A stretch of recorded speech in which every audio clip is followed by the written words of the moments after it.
Hello बच्चों, हम physics में पढ़ रहे हैं प्रकाश परावर्तन तथा अपवर्तन। पिछले टॉपिक में हमने प्रकाश का अपवर्तन पढ़ा था अपवर्तनांक।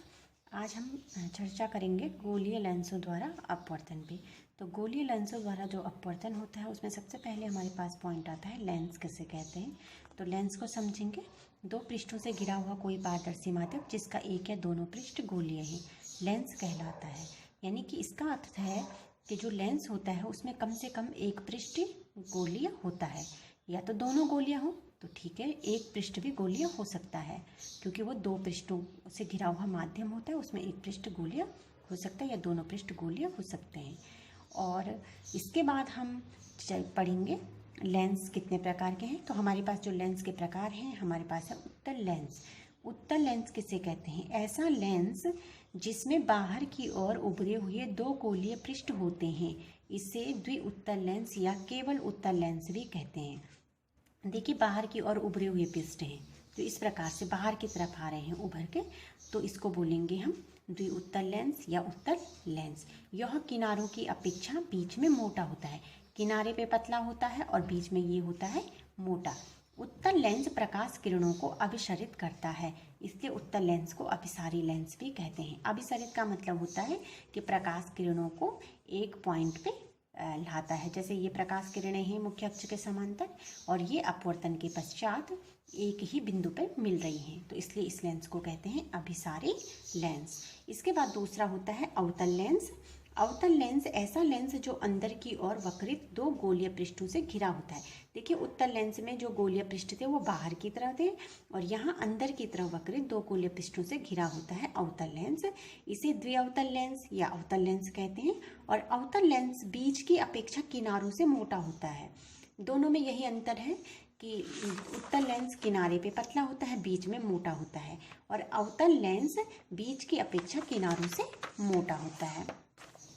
ऐसा लेंस प्रकाश किरणों को अपसरित करते हैं। अपसरित मतलब फैलाते हैं, इसलिए अवतल लेंस को अपसारी लेंस कहते हैं। देखिए, ये प्रकाश किरणें हैं तो ये फैलाता है। अवतल लेंस जो होता है वो प्रकाश किरणों को फैलाता है। यहाँ पे हमें प्रतीत हो रहा है, एक बिंदु पे मिल रहा है, तो ये हो जाता है अवतल लेंस। इसके बाद जैसे हमारे पास दर्पण थे, दर्पण से संबंधित मुख्य बिंदु थे महत्वपूर्ण, तो ऐसे ही लेंस से संबंधित भी हमारे पास कुछ महत्वपूर्ण बिंदु हैं, हम उनको भी समझेंगे। तो लेंस से संबंधित जो हमारे पास महत्वपूर्ण बिंदु हैं उनको समझने के लिए सबसे पहला आता है वक्रता केंद्र। जैसे हमारे पास दर्पण था, दर्पण के वक्रता केंद्र को हम बोलते थे कि दर्पण जो होता है वो किसी जिस गोले से वो भाग होता है, उस गोले का केंद्र उसका वक्रता केंद्र कहलाता है।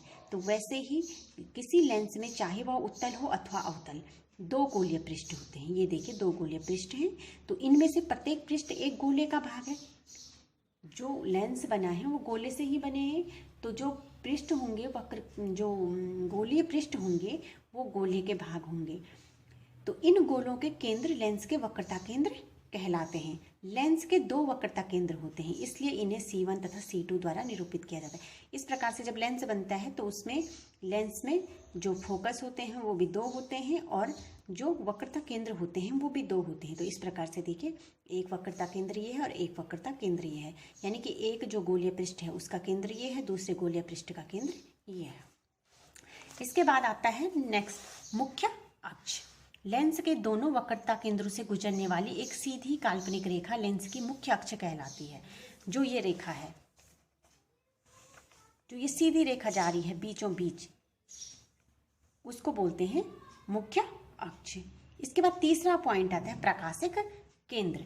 लेंस का केंद्रीय बिंदु इसका प्रकाशिक केंद्र कहलाता है। इसे O से निरूपित करते हैं। लेंस के प्रकाशिक केंद्र से गुजरने वाली प्रकाश किरण बिना किसी विचलन के निर्गत होती है। देखिए, जो ये बीच वाला पॉइंट है, लेंस के बीचों बीच, यानी कि जो लेंस का केंद्रीय बिंदु है, ये इसका प्रकाशिक केंद्र कहलाता है। इसे O से निरूपित करते हैं। और यहाँ से जब कोई प्रकाश की किरण गुजरती है तो वो बिना विचलन के सीधे आगे चलती रहती है।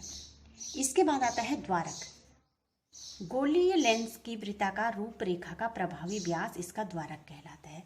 गोलीय लेंस की वृत्ताकार रूपरेखा का प्रभावी व्यास, जो वृत्ताकार रूपरेखा है इस लेंस की, उसका जो प्रभावी व्यास है वो इसका क्या कहलाता है? द्वारक कहलाता है।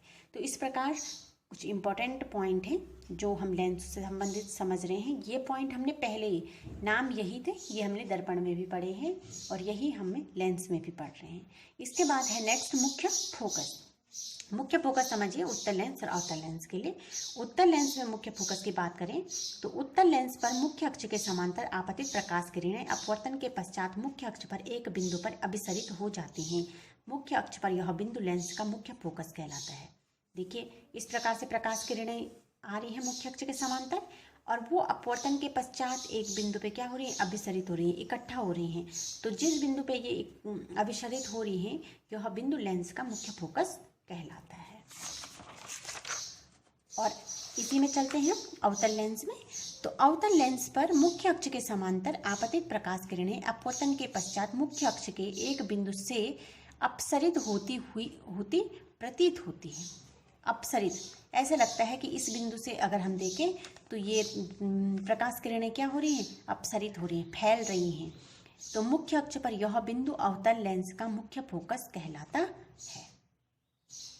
ठीक है, अब इसी में हम आगे समझेंगे। यदि लेंस के विपरीत पृष्ठ से समांतर किरणों को गुजरने दे तो पहले से विपरीत दिशा में दूसरा मुख्य फोकस प्राप्त होगा। किसी लेंस में दो मुख्य फोकस होते हैं, इन्हें F1 तथा F2 द्वारा निरूपित किया जाता है। तो हम लेंस में समझते हैं जैसे वक्रता केंद्र दो होते हैं वैसे ही मुख्य फोकस भी दो होते हैं, जिनको हम F1 और F1 F2 दे रखा है।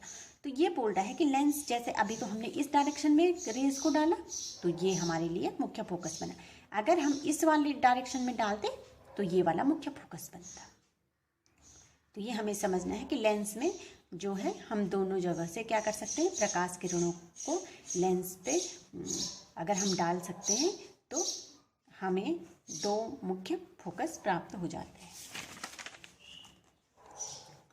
और इसमें नेक्स्ट पॉइंट है फोकस दूरी। किसी लेंस की मुख्य फोकस की प्रकाशिक केंद्र से दूरी फोकस दूरी कहलाती है। फोकस दूरी को स्मॉल f द्वारा निरूपित किया जाता है। जो पिछले उसमें था वही यहाँ भी है। फोकस दूरी को स्मॉल f से डिनोट करते हैं, मुख्य फोकस को कैपिटल F से डिनोट करते हैं। बस अंतर ये है कि यहाँ मुख्य फोकस दो हैं तो F1 और F2 हो जाएंगे, वक्रता केंद्र दो हैं तो C1 और C2 हो जाएंगे। और बात वही आती है कि जो प्रकाशिक केंद्र है और प्रकाशिक केंद्र से और मुख्य फोकस तक के बीच की दूरी को हम बोलते हैं फोकस दूरी, और वो होती है स्मॉल f। ठीक है, तो इस प्रकार से जो मुख्य बिंदु थे लेंस के, लेंस के प्रकार और लेंस से संबंधित मुख्य जो बिंदु थे वो हमने इस जो हमारा टॉपिक था आज का, इसमें हमने पढ़े हैं। और इससे आगे हम नेक्स्ट टॉपिक में पढ़ेंगे।